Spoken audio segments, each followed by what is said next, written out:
Hi friends, social media रे roses kitchen सुखुआ controversy देखी देखी मोर भी इच्छा है सुखुआ खावाई। तो ये मुझे आसली दीटा पत्थर मुंडी सुखुआ ताकू भलरे गरम पानी धोई तादरे हलदी लगे ताकू मुझे भाजीदेली। भाजी सारापर से तेल टिके फुटण दीटा सुखिला लंका दे ताकू फुटेदेली। तापर ये मुझे गोटे पियाज टिक टिक करी काटिकी ताकू पकेदेली।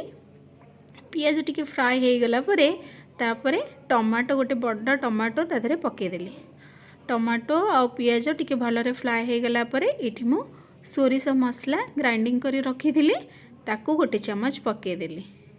टिके सोरिष मसला हो गला परे तापरे मु कौन कली हलदी आ लंका गुंड टिके पकेदेली। तापरे गोटे आलू को एमती लंबा लंबा बड़ बड़ पीस करी काटी देथिली ताकू आधरे पकई तापरे ताकू घोड़े देली। किछि समय घोड़ेला परे आलूटा पूरा सिझी जाइथिबो। आलू सिझी गला परे देखिबा एठी सिझी देखंतु आलू पूरा सिझी जाइछि।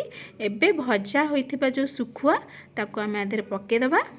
पके देकी पुणी ताकू घोड़े की रखी दबा। किछि समय झोलटा टिके मरी जिवो, टिके ग्रेवी टाइप रो हे जिवो।